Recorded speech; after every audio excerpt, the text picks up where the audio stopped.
Profecia extasiante, capítulo 11. A fé é o ponto de partida de todo crente. Vivemos pela fé, caminhamos pela fé e sem fé não temos esperança de agradar a Deus. Sem fé é impossível agradar a Deus, pois quem dele se aproxima precisa crer que ele existe e que recompensa aqueles que o buscam. Hebreus 11, 6. Então, se vivemos para dar-lhe prazer, então precisamos de fé.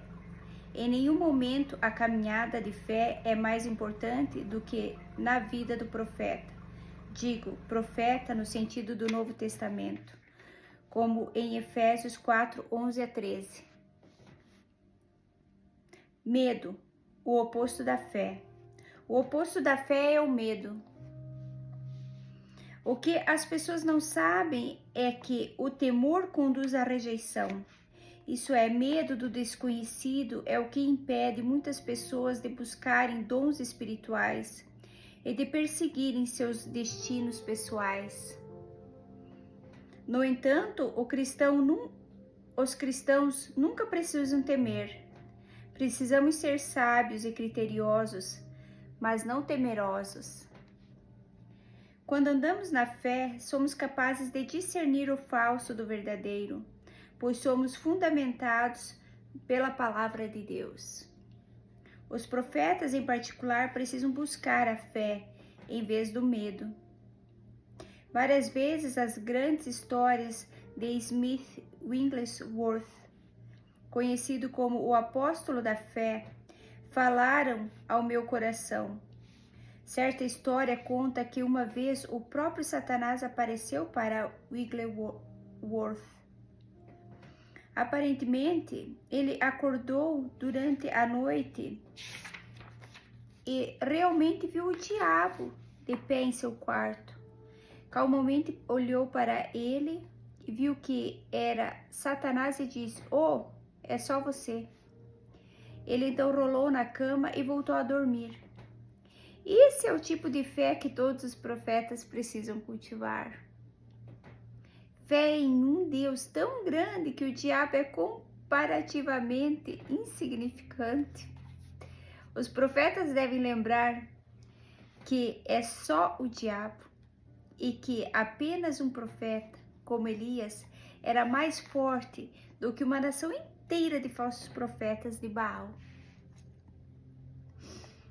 Com esse tipo de Deus nos guiando, por que deveríamos temer alguma coisa? Os profetas devem cultivar a fé, porque podem ver muitas coisas no Espírito que os alarmarão. Devem fazê-lo olhando para Deus por meio de sua palavra. Consequentemente, a fé vem por ouvir a mensagem, e a mensagem é ouvida mediante a palavra de Cristo. Romanos 10, 17. Quanto mais tivermos a palavra de Deus em nós, mais responderemos às coisas espirituais pela fé e não pelo medo. Se os profetas não cultivarem uma vida de fé, então a forma com que articulam o que discernem no espírito pode promover o medo em vez da fé na igreja. Isso é fundamental. Já vi igrejas inteiras serem desfeitas por um pequeno grupo de profetas medrosos, transformando o medo em fé. Quando treino profetas iniciantes, gosto de perguntar: quantos de vocês já viram ou sentiram um demônio, ou sentiram a forte presença do mal? Quando invariavelmente 100% das pessoas da classe sobem. Então eu pergunto: quantos de vocês já tiveram uma visão de Jesus ou viram anjos? Geralmente apenas 1/3 da classe levanta a mão. Assim como ocorre na vida natural, ocorre com a vida espiritual, ou seja, para os profetas em particular. Parece ser mais fácil ver o negativo do que o positivo. Nos primeiros dias do derramamento profético da nossa igreja, amávamos tanto a presença de Deus que nos encontrávamos noite após noite para orar e profetizar, exatamente como a igreja primitiva fez. Os vigias entre nós profetizavam regularmente sobre os vários perigos que o inimigo conspirava contra nós. Geralmente eram palavras precisas e ouvi-las nos salvou de muitos prejuízos. Pouco tempo depois, porém, notei que esses profetas vigias discerniriam com frequência perigos, coisas negativas e pecados dos outros. Havia um pastor que tinha um problema. Aquele outro ancião fazia tal coisa, a irmã tal tinha o espírito assim e assado. Infelizmente, a maior parte do discernimento era verdadeira, mas com o passar do tempo fiquei irritada com isso, pois observei que esse discernimento estava causando um espírito elitista.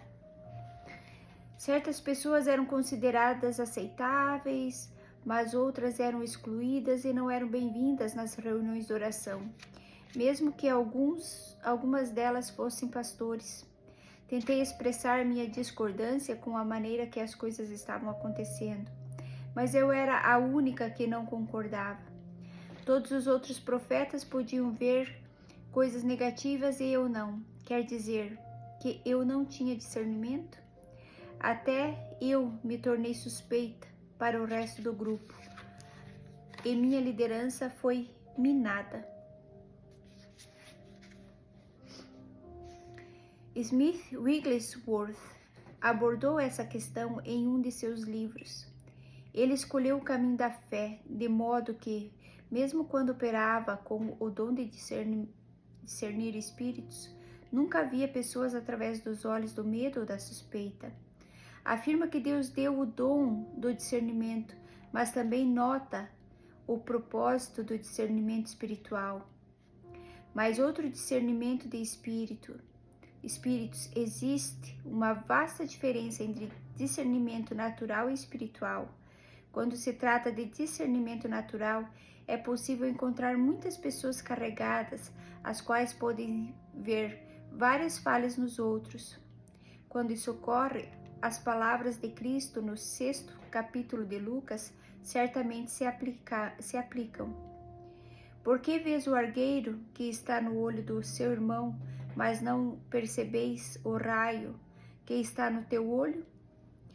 Se o seu desejo for manifestar discernimento natural, concentre-se em si mesmo por pelo menos 12 meses, e assim verá tantas falhas em si mesmo que nunca mais se preocupará com as falhas dos outros.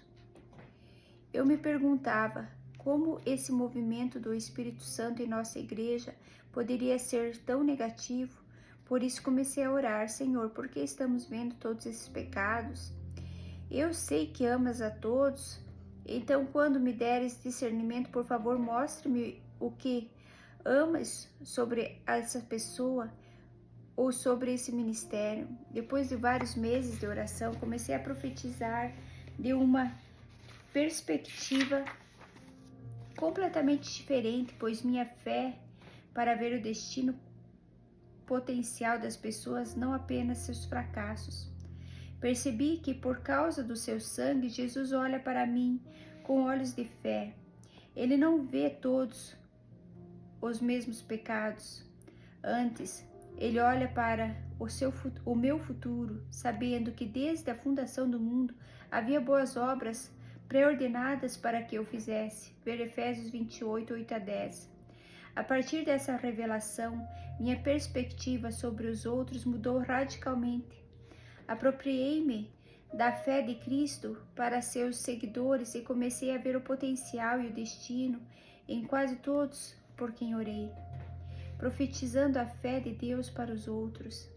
No mundo natural, Gideão não era um guerreiro e ninguém estava mais ciente disso do que ele mesmo. A autoconsciência de Gideão era lamentável. Disse-lhe Gideão: Ó Senhor, como hei de livrar a Israel? Eis que minha família é a menor de Manassés, e eu sou o mais novo na casa de meu pai. Juízes 6:15. Gideão pensava que, porque Manassés era a menor tribo de Israel, e porque sua família era a menos importante de toda a tribo, e ainda por ser o mais jovem, o Senhor devia ter escolhido o homem errado.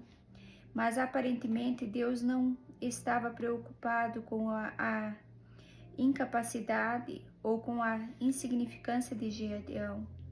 O anjo do Senhor profetizou para o fraco, oprimido e intimidado Gideão, dizendo: Você é um guerreiro valente. Esse anjo enviado por Deus ignorou completamente a presente realidade de Gideão e profetizou sobre seu futuro poderoso. Surpreendentemente, depois que comecei a orar diariamente, mostre-me o que você ama nas pessoas.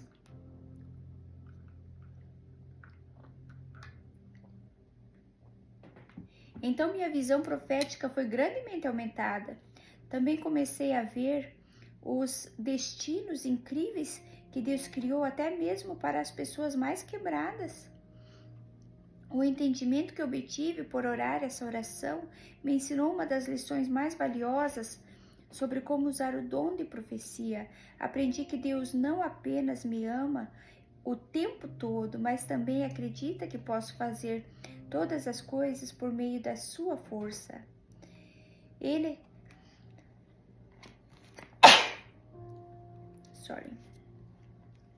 acredita que vou mudar o mundo, que nada é impossível para mim quando acredito nele.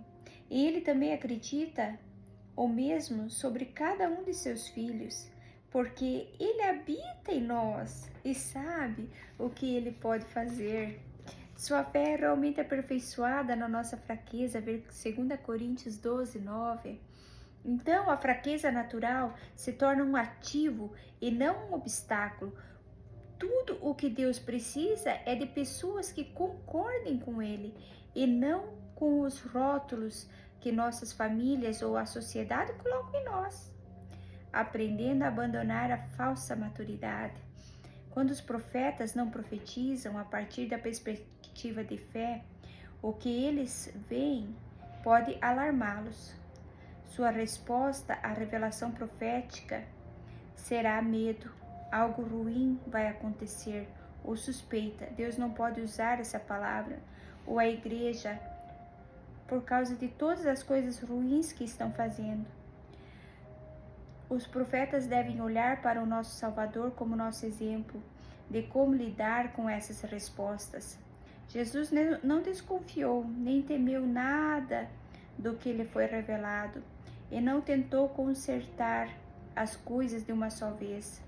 Na parábola do trigo e do joio, ver Mateus 3,12, ele demonstrou que às vezes temos que deixar o falso crescer até amadurecer, até que todos possam vê-lo, só então poderá ser arrancado.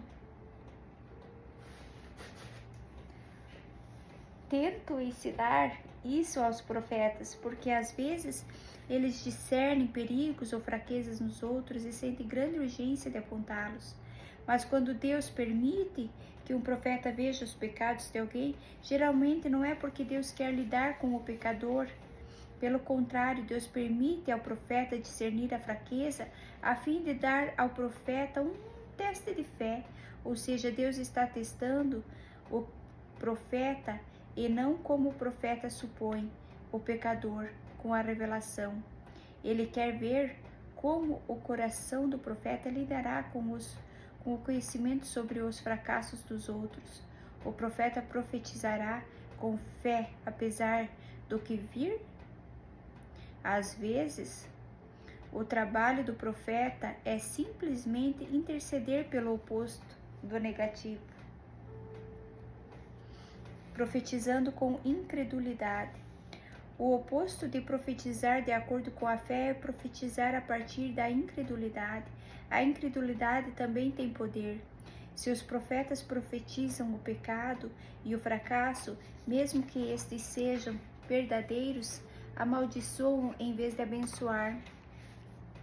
Quando os profetas usam o discernimento natural, como citado Smith Wigglesworth acima, decretam o que é algo, em vez de decretarem o que este algo deve ou poderia ser.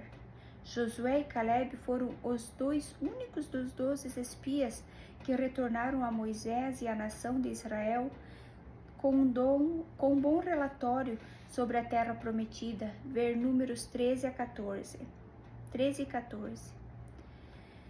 Mesmo que todos os 12 espiões soubessem que esta era a terra que Deus lhes havia prometido, 10 espiões voltaram com um relatório ruim. Apenas 2 podiam ver as enormes uvas, o leite e o mel, o enorme potencial da terra prometida. Ver Números 13, 27 a 9 e 14, do 7 ao 9. Embora as uvas fossem enormes para os 10 espiões, os gigantes eram evidentemente muito maiores.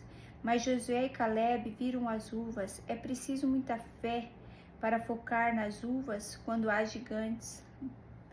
Os profetas devem procurar por uvas, não por gigantes. Devemos procurar o bem para que nossas profecias edifiquem, confortem e exortem. Uma vez estava conversando com um profeta importante dos Estados Unidos que consideravelmente entregava palavras incrivelmente precisas. Estávamos falando sobre o estado da igreja americana quando ele subitamente exclamou: temos que tirar os profetas do segundo céu. Quando perguntei o que ele quis dizer com essa declaração, ele respondeu: Satanás anda como um leão que ruge, procurando quem ele possa devorar. Ver 1 Pedro 5,11. Satanás tem um plano de destruição e a Bíblia é clara quando diz que não devemos ser inconvenientes de seus esquemas, 2 Coríntios 2,11. Mas devemos nos certificar de que os profetas não estão profetizando os planos do diabo. Os profetas têm que se colocar acima das intenções do diabo e começar a profetizar a vontade de Deus. No entanto, soube que se essa era a vontade de Deus, não devemos profetizar maldições sobre os outros, mas bênçãos. Uma pérola sempre fica no meio da sujeira. Jesus disse que vale a pena comprar todo o campo para obter o tesouro. O profeta procura a pérola, a chama, a nomeia e então profetiza sobre ela. E às vezes a sujeira sai por conta própria. Em outras ocasiões, pode ser que questões precisem ser resolvidas, mas quando o profeta vê as pérolas, enxergam a sujeira de maneira diferente. Em vez de ser um obstáculo, a sujeira é apenas algo a ser superado. Nenhum crente está condenado a permanecer em seus pecados. Todos nós podemos vencê-los por meio do sangue do Cordeiro, através do que Jesus fez. Todos os crentes podem vencer porque Jesus venceu tudo por nós. E esta é a vitória que vence o mundo, a nossa fé.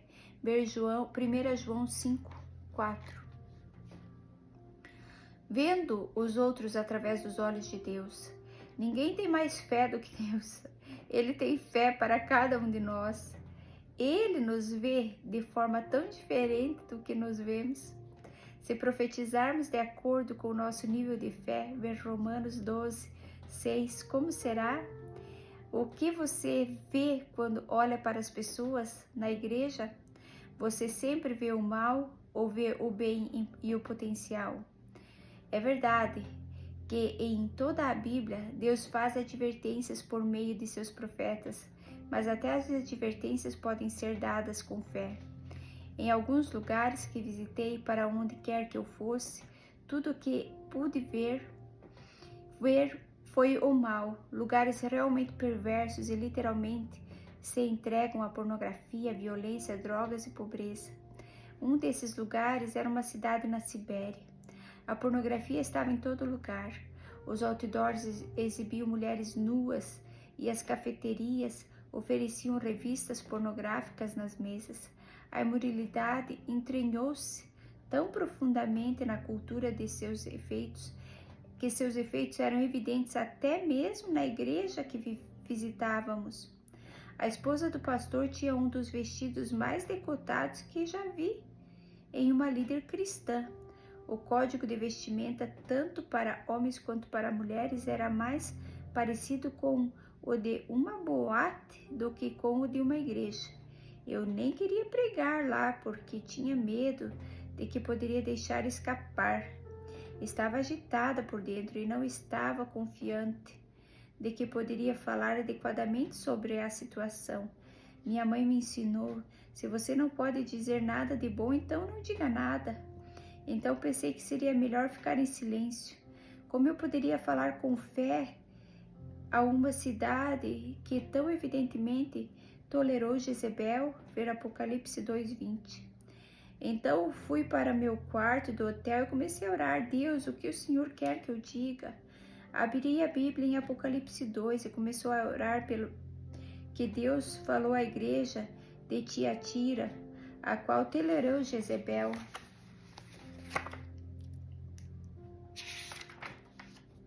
E o anjo da igreja de Tiatira escreve: Isso diz o Filho de Deus, que tem seus olhos como chama de fogo e os pés semelhantes ao ladrão reluzente.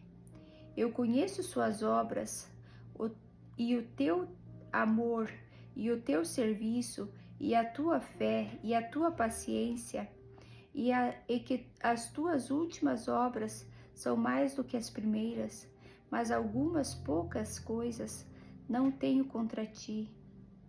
Algumas poucas coisas tenho contra ti, que deixes Jezebel, mulher que se diz profetiza, ensinar e enganar os meus servos, para que forniquem e comam dos sacrifícios da idolatria. E dei-lhe tempo para que se arrependesse da sua fornicação, e não se arrependeu.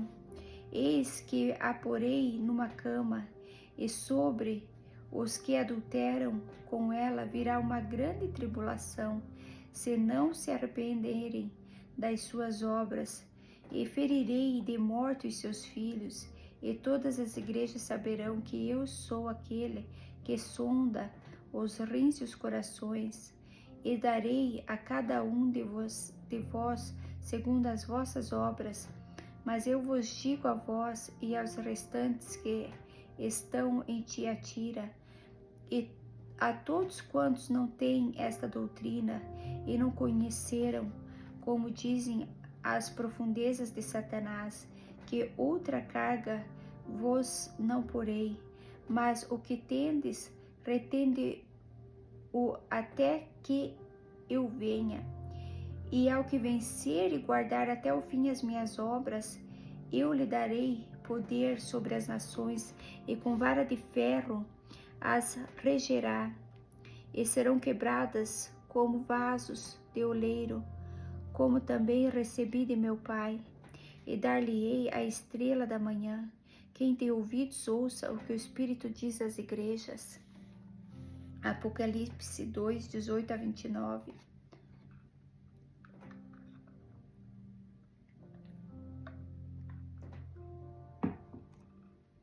Ao ler esses versículos, compreensão e fé foram derramadas em meu coração. Como Deus viu Tiatira, a mesma igreja que tolerou Jezebel? Primeiro, Deus viu todas as coisas boas que Tiatira fez, seus atos, seu amor, sua fé, sua perseverança, seus feitos maiores. Versículo 19. E ele os reconheceu. Tiatira, eu te conheço, eu conheço as suas ações, todas elas, e eu até vejo que você está fazendo mais boas ações agora do que você já fez. Então, Deus viu o destino de Tiatira, autoridade sobre as nações, o governo supremo e estrela da manhã. Versículos 26 e 28. Deus sabia que Tiatira podia fazer. Dentro dela estava o poder de alcançar as nações. Mas Deus também viu as fraquezas de Tiatira, os princípios que negociou, sua imoralidade e idolatria, e também falou sobre tudo isso. Tudo o que Tiatira tinha que fazer era superar esse pequeno espírito de Jezabel, a fim de entrar em seu destino. Quando vi tudo isso na palavra, entendi, de repente tive fé e soube profetizar sobre essa situação. Pedi a Deus que me revelasse as boas obras atuais dessa igreja siberiana e seu destino. E ele o fez imediatamente. Quando cheguei à igreja naquela noite para pregar, mal podia esperar para profetizar. Havia muitas coisas boas para elogiar naquele centro apostólico na Sibéria. Também vi que essa igreja tinha potencial para fazer muito bem em sua região. Com esse pano de fundo, também pude abordar a questão da imoralidade. No final da minha profecia naquela noite, declarei que Deus queria que a igreja tivesse em oração diária por seus líderes, porque ele planejava destinos muito poderosos para eles. Convoquei os pastores e líderes e pedi a toda a igreja que se unisse e lutasse pela liderança em oração. Os 1000 membros se comprometeram a orar diariamente por um derramar do Espírito, pois por espírito de sabedoria e por revelação à liderança. De repente, o poder de Deus invadiu a congregação. Na galeria, as pessoas começaram a cair no chão sob o poder do Espírito Santo, chorando, gritando, chamando, clamando ao Senhor e recebendo visões. Os líderes pelos quais estávamos orando na frente, que eram sempre reservados e frios, começaram a tremer e a chorar quando a congregação clamou a Deus em favor deles. Foi um romper espiritual incrível. Anos depois, ouvi dizer que a liderança daquela região havia implantado muitos outros trabalhos e liderado muitas iniciativas do reino naquele país. Deus foi capaz de se mover poderosamente por meio dessa igreja. Isso teria acontecido se eu tivesse amaldiçoado o lugar, se eu tivesse apontado apenas o mal, porque Deus me deu a sua fé para esta igreja e porque eu o escutei, pude declarar verdades e bênçãos para a igreja, e eles a receberam. E, consequentemente, o solo estava fértil e pronto para que ele pudesse usar esse grupo de crentes de maneira incrivelmente poderosas, cultivando a fé. Temos diferentes dons de acordo com a graça que nos foi dada. Se alguém tem o dom de profetizar, use-o na proporção da sua fé. Romanos 12, 6. Para verem o mundo através dos olhos de Deus, os profetas devem cultivar corações de fé. Há alguns anos, nossa família estava hospedada na casa de um amigo em um fim de semana. Enquanto todos nós estávamos fora, a casa foi roubada. Chegamos à casa no domingo à noite e encontramos completamente revirada. A fechadura da porta estava quebrada, todas as gavetas estavam vazias, com seu conteúdo espalhado pelos quartos. Os armários estavam de cabeça para baixo. Chamamos a polícia e passamos o resto do dia limpando a bagunça que os ladrões fizeram. Naquela noite, sonhei que os ladrões voltavam. O sonho era muito vívido e senti que o espírito que havia influenciado os ladrões estava na casa comigo. Esgueirando-se pela porta, rastejando pelo corredor e entrando no quarto onde Wesley e eu dormíamos. No sonho, o ladrão veio até a cama, levantou a mão que segurava uma faca e começou a trazê-la em minha direção. Naquele momento, eu pulei, assustando o ladrão, e ele correu pelo corredor. Mas eu não parei por aí, estava cheia de um poderoso espírito de fé e sabia que tinha mais poder do que o ladrão. Então continuei perseguindo-o para fora da casa, descendo pela rua e por todo o caminho para fora da cidade. O ladrão tinha muito mais medo de mim do que eu dele. No momento em que acordei, o ladrão tinha ido embora. Foi apenas um sonho, mas Deus também me deu um espírito de fé semelhante para empreender encontros diretos com espíritos demoníacos. Há cerca de 2 anos eu estava em Tanzânia, na África, ensinando em uma escola de pastores. No final da escola, os líderes nos levaram a um passeio de um dia em um safari. Foi ótimo. Naquela noite, ficamos em um lugar perto da base da grande montanha, Kilimanjaro. No meio da noite, tive um encontro demoníaco. A única maneira que posso descrever é que senti que meu espírito estava sendo puxado do meu corpo. Levantei-me e comecei a orar, invocando o nome de Jesus. Em pouco tempo, o encontro acabou, mas demorei um pouco para voltar a dormir. No café da manhã do dia seguinte, contei a alguns pastores tanzanianos o que tinha acontecido. Um deles era da tribo Masai e por isso escutou com interesse a minha história. Quando terminei, ele me contou uma das histórias mais loucas que já ouvi. Eu sei o motivo pelo qual você teve esse encontro demoníaco. É por causa do trabalho que você faz para salvar órfãos. O Monte Kilimanjaro tem uma longa história de sacrifício de crianças, e você perturba os demônios que matam crianças. Eles estavam bravos com você, porque você salva crianças e eles as matam. Eu não sabia nada sobre a história da região e fiquei intrigada. Escutei enquanto ele continuava sussurrando. Certa manhã eu estava em oração pela minha igreja, disse ele, e o Senhor colocou em mim uma necessidade urgente de visitar uma pessoa específica da minha congregação. Então levantei-me e fui diretamente para sua casa. Quando cheguei, seu marido tinha uma faca na mão e estava tentando matá-la. Olhei em seus olhos enlouquecidos e vi que ele estava claramente sob a influência de espíritos demoníacos. Então repreendi-os e os expulsei. Quando o marido voltou ao seu juízo perfeito, perguntou o que aconteceu. Ele me disse que na noite anterior alguns espíritos vieram até ele e tiraram seu espírito de seu corpo. Eles levaram seu homem espiritual para uma alta montanha e o forçaram a beber sangue. Quando eles o trouxeram de volta ao seu corpo, ele ficou completamente endemoniado e foi aí que tentou matar a esposa. Realmente não sei o que fazer com todas essas informações, só sei que tive um encontro demoníaco. Nada mais desse tipo me aconteceu antes ou depois.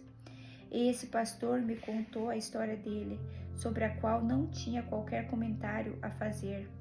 Tudo o que sei é que Deus é real, o céu é real, o diabo é real e o inferno é real.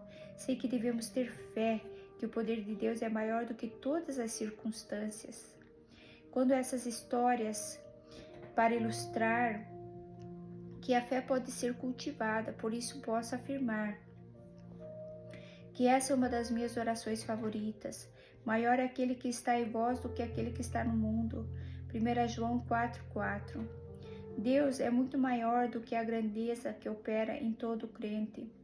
Como profetas, devemos cultivar um coração de fé para que possamos enfrentar com confiança qualquer situação espiritual em que o Senhor nos colocar. Como Smith Wigglesworth, mesmo quando nos deparamos com o próprio diabo, devemos enfrentá-lo com um coração de fé que sabe, sem sombra de dúvida, que ele em nós é maior. Liberando destinos. Quando profetizamos com fé, podemos mudar o futuro dos outros ao declararmos os seus destinos visíveis. A profecia extasiante, em particular, parece liberar dons nos outros. Literalmente, centenas de pessoas já me disseram: depois que você profetizou sobre mim, comecei a curar enfermos, ou comecei a profetizar, e todo tipo de testemunho. Muitas pessoas, quando pergunto se faziam essas coisas antes da profecia, respondem não, nada disso aconteceu comigo antes. No ano passado, estava em Harrisburg, na Pensilvânia, pregando sobre a cura, e lá expliquei que estava apenas começando a ver curas documentadas por médicos. Depois um homem se aproximou de mim e disse: eu pensei que você sempre se movesse na cura, porque foi você que liberou o dom de cura em mim. Vários anos atrás você me chamou em meio à multidão e disse que Deus me usaria para curar os doentes. Logo depois disso comecei a ver milagres de cura e participei de cruzadas de milagres em muitos países. Quando perguntei se ele havia curado os doentes antes disso, ele disse não. Se eu fosse examinar esse fenômeno e tentar deduzir por que a profecia extasiante libera dons nos outros, tentaria descrever desta maneira: parece-me que a grande urgência do Espírito revelada nos estados de êxtase coloca em movimento os dons espirituais nas pessoas. Parece liberar ou criar a manifestação do Espírito, isto é, seus dons. Ver 1 Coríntios 12. A profecia, a cura, a pregação com ousadia e muitos outros dons são acionados a partir da profecia extasiante. Ouço testemunhos de destinos liberados tão frequentemente que desejo mais fé para ver o que Deus vê em seu povo. Deus é bom, Ele pode fazer qualquer coisa com qualquer um. Eu sempre fico admirando o que Deus fez em mim, através de mim e em toda a sua igreja. Não há ninguém como Ele, ver Salmos 86:8. E Ele é digno de adoração pelos milhões de coisas que Ele faz diariamente, por meio desses vasos mais frágeis, mudando vidas. A profecia pode mudar até mesmo as vidas mais quebradas. Há aproximadamente 2 meses, estava na Europa pregando em uma conferência. No final da minha ministração, uma mulher se aproximou de mim, olhou-me diretamente nos olhos, colocou um dedo no ar diante do meu rosto e disse: "Eu sou uma só." Não tinha ideia do que ela queria dizer. Ela continuou: "Você esteve aqui no meu país há cerca de 3 anos. Você pregou e depois orou para que o espírito de profecia fosse derramado sobre todas as pessoas que vieram para a conferência. Eu estava nessa reunião e na época eu tinha distúrbio de personalidade mútua e tinha mais de 100 personalidades. Depois de sua oração, subi para uma pequena sala no centro de conferências e quando entrei no quarto, Jesus apareceu diante de mim. Ele ficou de braços abertos e me chamou para ir até ele. Andei até onde ele estava e quando cheguei perto, ele me pegou em seus braços. Quando ele abriu seus braços e me colocou de volta no chão, fiquei completamente sã. Agora eu sou uma. O casal de pastores que atualmente cuidava da mulher e acompanhou quando ela veio me contar a história confirmaram tudo o que ela disse, acrescentando que a igreja dele já havia testemunhado muitas curas de desordens emocionais e psicológicas. Esta história ilustra novamente como Deus pode sarar os cenários mais quebrados e trazer cura à vida para todas as situações. Mudança de mentes religiosas. A profecia muda vidas de outra maneira. É uma ferramenta poderosa para romper as falsas teologias e mentalidades religiosas.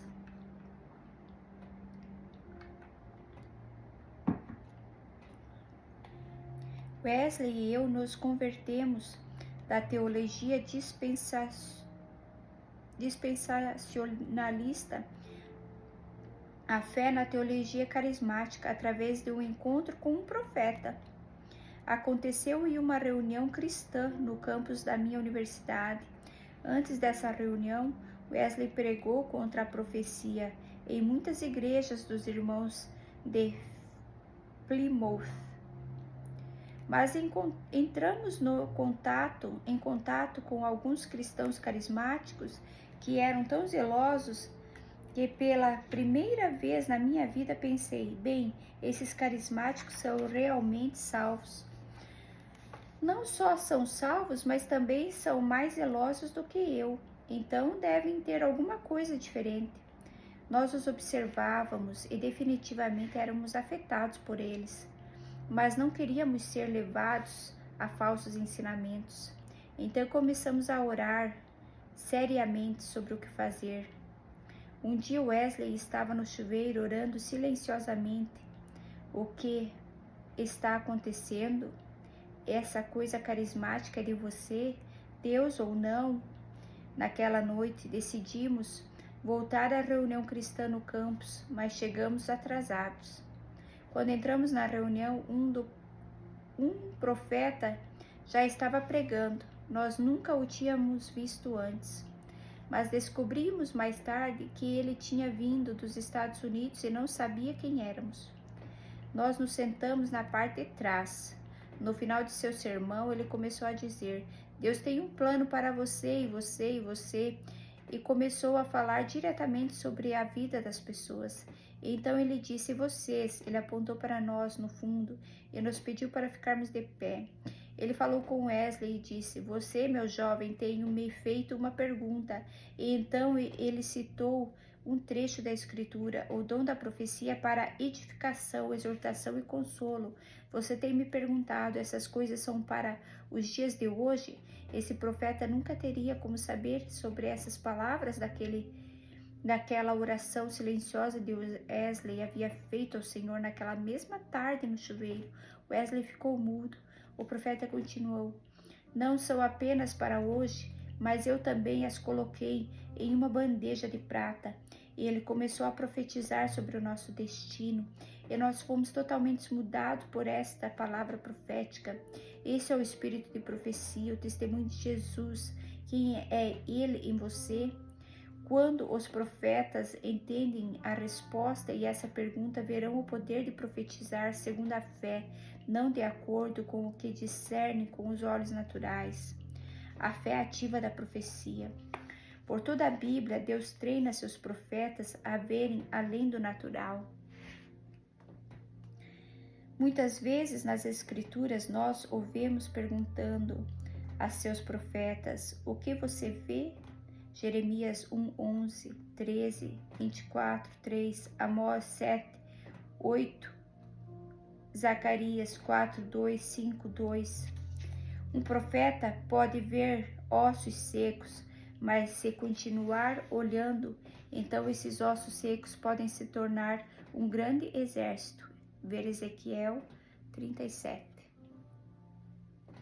Isso é profetizar de acordo com a fé. A fé não vem do exterior, em vez disso, é cultivada a partir do interior, do coração do profeta.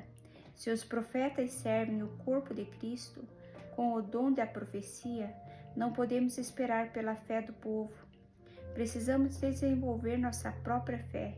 Lembre-se, profetize de acordo com sua fé. Romanos 12:6.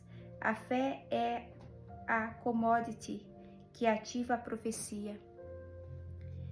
Veja como Deus vê. Acredite nas obras maiores que estão além das circunstâncias naturais.